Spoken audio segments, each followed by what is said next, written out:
বেগম রোকেয়া বিশ্ববিদ্যালয়ের শিক্ষার্থী আবু সাইদ হত্যা মামলায় একাদশ শ্রেণীর শিক্ষার্থী আলফি শাহরিয়ার মাহিমকে কারাগারে পাঠিয়েছেন আদালত। মাহিম জেলার পুলিশ লাইন্স স্কুল অ্যান্ড কলেজের একাদশ শ্রেণীর শিক্ষার্থী। মাহিমের বোন সানজানা আক্তার স্নেহা বলেন, 18 জুলাই মাহিম কলেজের উদ্দেশ্যে বেরিয়ে জানতে পারে পরীক্ষা স্থগিত হয়েছে। তখন বন্ধুদের সঙ্গে মিছিলে যায় সে। পরে ওই দিন বিকেলে আনুমানিক 4টায় তার বন্ধুদের থেকে জানতে পারেন মাহিমের পায়ে রাবার বুলেট লেগেছে। তবে হাসপাতাল ক্লিনিক খুঁজেও তারা তাকে পাচ্ছিলেন না। স্নেহা বলেন, এর মধ্যে রাত 10টার দিকে তার বাবার কাছে পুলিশের একটি কল আসে। জানানো হয় মাহিম পুলিশ হেফাজতে রয়েছে। পরদিন সকালে মাহিমকে ছেড়ে দেয়া হবে, চিন্তার কিছু নেই বলে জানানো হয়। আর নয় সৌন্দর্য নিয়ে চিন্তা, এবার নিজেকে সুন্দর করে তুলুন স্টাইল ম্যানিয়াক্সের সাথে। স্নেহা আরও বলেন, এরপর ওই দিন আনুমানিক বিকেল 4:30টায় আদালত থেকে কল আসে মাহিমকে কারাগারে পাঠানো হয়েছে। তারা আদালত থেকে নথিপত্র নিয়ে জানতে পারেন তাকে আবু সাইদ হত্যা মামলায় গ্রেফতার দেখানো হয়েছে।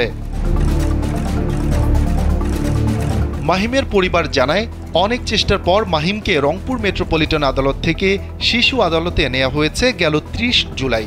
মাহিমের বয়স 18 বছরের কম হওয়ায় শিশু মামলার নথি ট্রান্সফার করতে গিয়ে জটিলতায় পড়তে হয়েছে।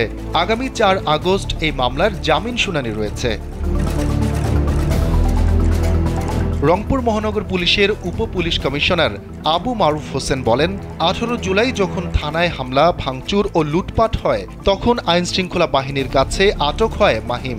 18 ও 19 তারিখের সংঘর্ষ নিয়ে পুরো বাহিনী ব্যস্ত ছিল, সে কারণে বিষয়টি যাচাই বাছাই করা সম্ভব হয়নি। উপ পুলিশ কমিশনার আবু মারুফ হোসেন আরও বলেন, বিষয়টি রংপুর পুলিশ কমিশনার অবগত হওয়ার পরপরই সিদ্ধান্ত নিয়েছেন। মাহিম আন্দোলনে অংশ নিয়েছিল মাত্র, জামিনের মাধ্যমে তাকে মামলা থেকে অব্যাহতি দেয়া হবে। গেল 16 জুলাই কোটা সংস্কার আন্দোলনে গুলিবিদ্ধ হয়ে মারা যান আবু সাইদ। এ ঘটনায় এসআই বিভূতিভূষণ বাদী হয়ে রংপুরের তাজহাট থানায় একটি মামলা করেন। সেই মামলায় মাহিমকে গ্রেফতার দেখায় পুলিশ। পুলিশ জানিয়েছে বিষয়টি নিয়ে তারা অবগত রয়েছে, তাকে মামলা থেকেও অব্যাহতি দেয়া হবে।